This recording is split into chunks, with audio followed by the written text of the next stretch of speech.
O espaço nulo de uma matriz A, M por N, portanto com M linhas, N colunas, em notação de conjunto, é o conjunto de todos os X de Rn que resolvem a equação, portanto, recordando, isto é a equação matricial homogénea AX igual a zero.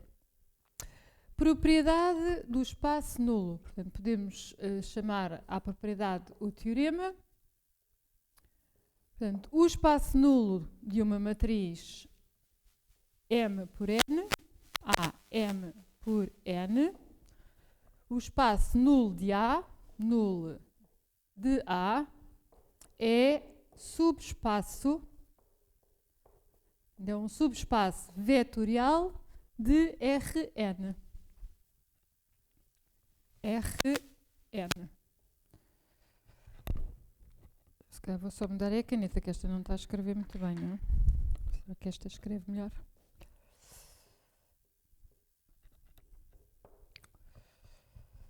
Vamos tentar mostrar isto abreviadamente. Portanto, a primeira coisa que temos que mostrar é que o zero de Rn, portanto, se 0 é um vetor de Rn,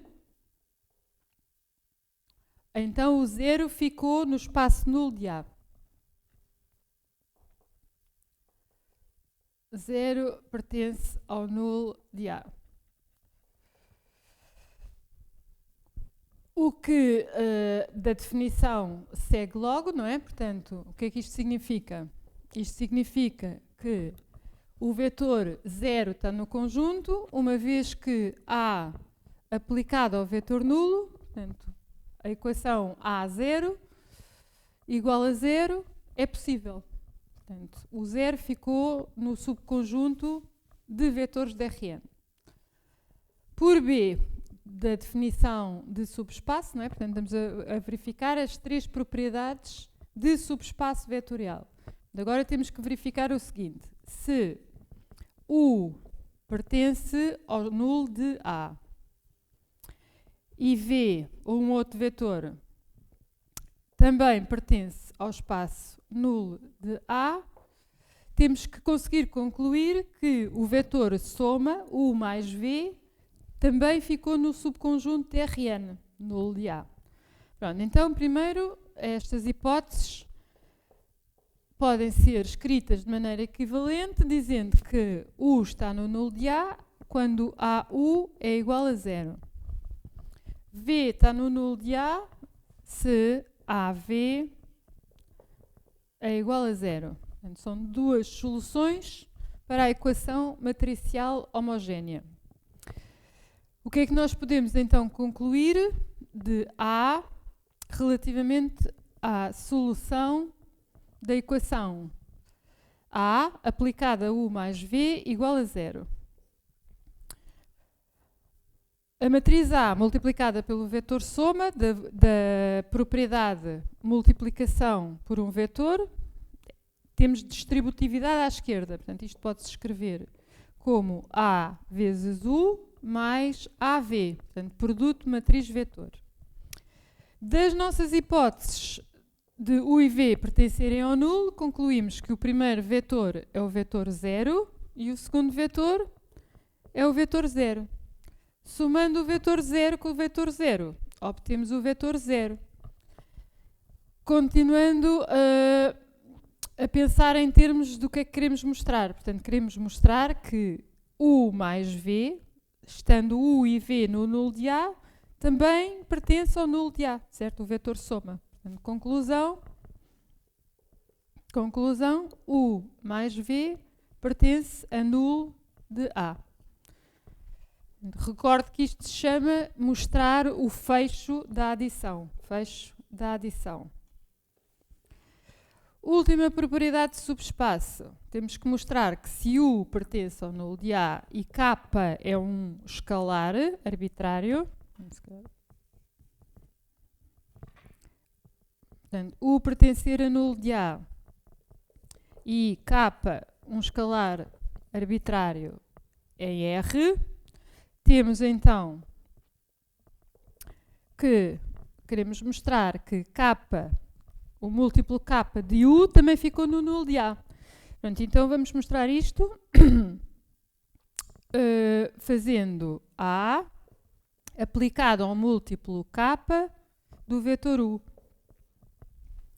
Usando as propriedades da multiplicação matriz-vetor. Isto pode-se escrever como K, que é o múltiplo K de AU. U pertence ao nulo de A, portanto, AU é o vetor nulo. E isto fica reduzido ao múltiplo K de 0. Ora, K0 dá o vetor nulo. Portanto, conclusão, o vetor múltiplo K de U, quando U pertence ao nulo de A, também pertence. Portanto, é a conclusão, é o fecho, a nossa conclusão final, é que da hipótese que fizemos, com que trabalhamos, KU também ficou em nulo de A. Isto chama-se mostrar o fecho da multiplicação por um escalar. Tencionamos agora, dando um exemplo, de escrever explicitamente o nulo, portanto, o espaço nulo de uma matriz. Este exemplo é uma matriz 2, 1, 2, 3, 4, 5, 2 por 5, com estas entradas. Portanto, a resolução da descrição passa por resolver a equação, não é? Portanto, de acordo com a nossa definição, descrever explicitamente é encontrar as soluções para AX igual a 0. Portanto, quais são os X que resolvem AX igual a 0? Ora, nós já sabemos que o procedimento é fazer a redução da matriz dos coeficientes, da matriz A, com o procedimento das três operações elementares, portanto, é encontrar a matriz 2 por 5 equivalente por linhas a esta, na forma reduzida. Procedendo com as três operações elementares da equivalência por linhas, concluímos que a forma reduzida para esta matriz A é a seguinte, não é? Portanto, temos pivô na primeira coluna e pivô na terceira coluna. As colunas 2, portanto, correspondentes a x2, a x3, x3 tem pivô, x4 e x5, portanto, colunas 2, 4 e 5, é que não têm pivô, portanto, temos as nossas incógnitas livres sentadas nestas colunas que ficaram sem pivô. Conclusão, as soluções para AX igual a 0 vão ser soluções não triviais. Portanto, desde que exista uma incógnita livre, vamos ter que escrever as infinitas soluções. Portanto, uma forma sistemática de escrever soluções é a forma vetorial paramétrica. Portanto, a forma vetorial paramétrica vai-nos dizer que os vetores que estão no espaço nulo desta matriz e que são vetores x1, x2, x3, x4 e x5, portanto, temos uma matriz 2 por 5, portanto o vetor solução x está em R5. Pode-se descrever usando a matriz reduzida. Portanto, começamos por preencher as entradas das incógnitas livres, que vai ser o x2, seguido de x4, que é livre, e x5, que é livre. x1 e x3, que não são incógnitas livres, portanto, estas entradas têm que ser obtidas da primeira linha, portanto, resolver a primeira linha em ordem a x1 e resolver a segunda linha em ordem a x3.